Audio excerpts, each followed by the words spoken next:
trees as well. The modern-day systematic form of control could only be funded at higher government levels. Just like it has in other societies where there are similar types of harassment programs, these have been implemented in the United States. It is all part of the system of control and conformity that has been in place for many years as a system of control with many local groups taking part.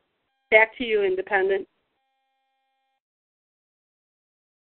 Independence, are you there? Yes, ladies and gentlemen, this is just some of the information that we plan on putting out on this show. We will be running at least a 3 or 4 part series pertaining to how civilians are targeted in the United States as well as globally. It is very important to know that your government, our government, is involved in these heinous acts that have been taking place since the 1950s. This was brought out by the church committee hearings, and you just heard an audio about that, where there was no criminal prosecutions for the MKUltra victims, many of which that were literally murdered. This program under a different name today and sponsored and put through private agencies as well as these black op agencies, which is condoned by our puppet president, Obama, who just recently undeservedly won the Nobel Peace Prize, which was a literal joke, decides that he wants to keep the state secret laws in place. He does not want any investigations pertaining to the torture that went on in Guantanamo. Okay, so I find this very disturbing for our country, that we are moving into a fascist state. This you can witness in all states, in all 50 states around this country. There is a program, ladies and gentlemen, to turn this country into a fascist state. If you see the videos, if you watch what the cops are doing out there, if you see what's happening to our economy, I'm telling you, this is factual information. This is all geared to the destruction of the United States of America.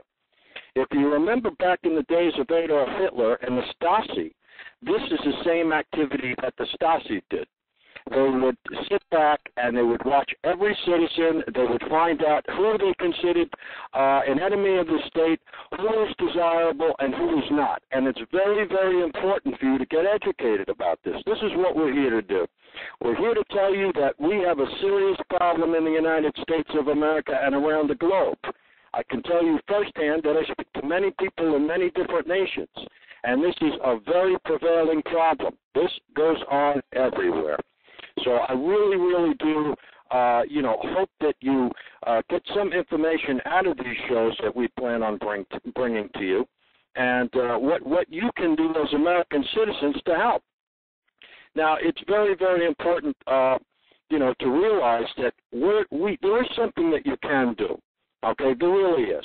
I mean, if you listen to the radio today, you can listen to what's going on out here, and it's very important, the podcasts that we put out and many other patriot American citizens who are concerned with liberty, okay, are out there talking about this. We are not all loons.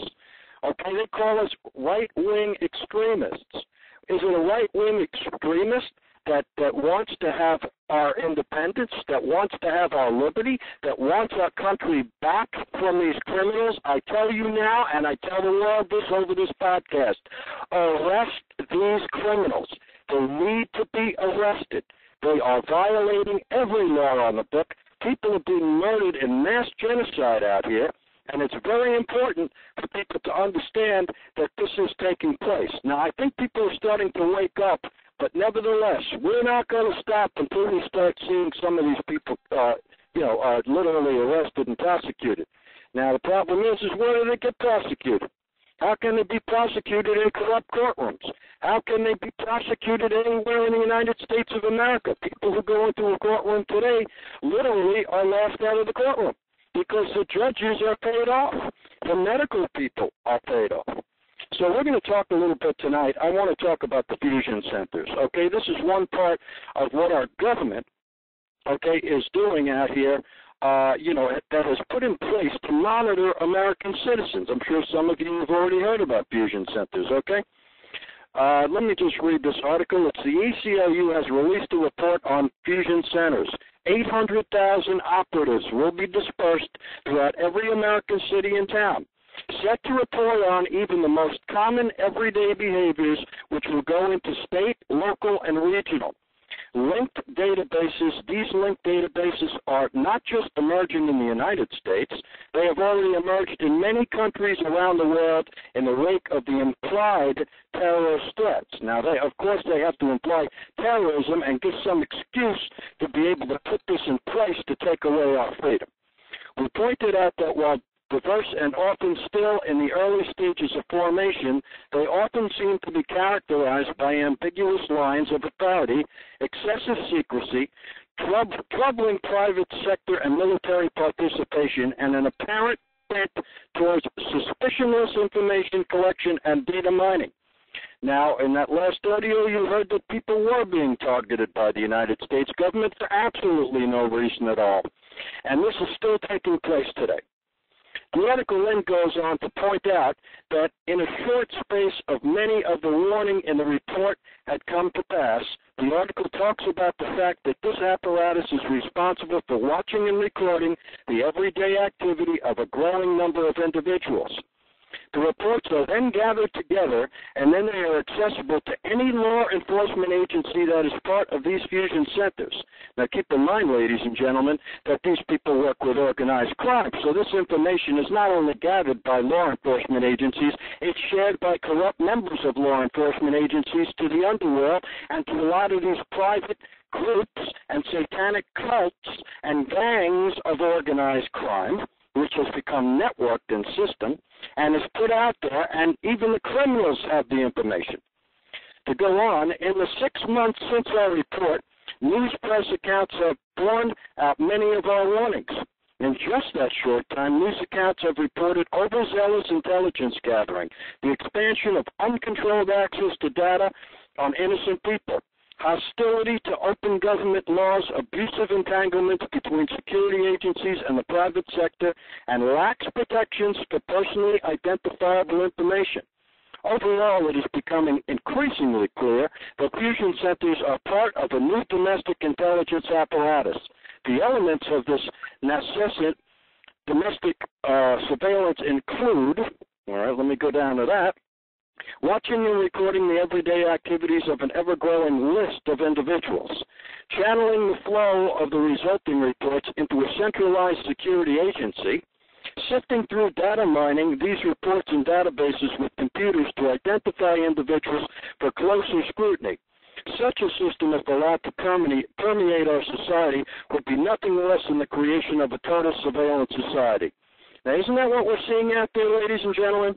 In your community, do you have cameras on all the corners? Are you watching these people walk around? Do you see these private people sneaking around, looking at you and watching to see what you're doing? No, this is not your imagination, ladies and gentlemen. This is taking place within the United States of America, and we have a puppet president that is part of it, okay? He does not run this country. It is run by a secret society of people. They're world bankers, they're Illuminati, they're satanic people, and this is going on. It sounds a little strange to the non-believer, but if you do some more research on this, and you can find some of this information at www.freedomfightersforamerica.com and many, many other places. To continue, these fusion centers will have the capacity to circumvent laws that are in place to limit federal, thus local authorities, and the access that each has to specific information. Even more troubling is the fact that these centers are networked together and seamlessly exchange information with the intelligence community through the Director of National Intelligence Information Sharing Environment, ISE. The Washington Post report was based on a document produced from a survey of fusion centers, which shows their intent to maximize the access each of the fusion centers has to the various databases. This would allow a state fusion center that under state law or local policy is prohibited from buying credit reports, as an example, to circumvent its own restrictions by simply calling a fusion center in PA and asking PA authorities to access the records it wants to analyze. So they can cross state lines, get the information, and still get it back. So this is how they're bypassing our laws, ladies and gentlemen.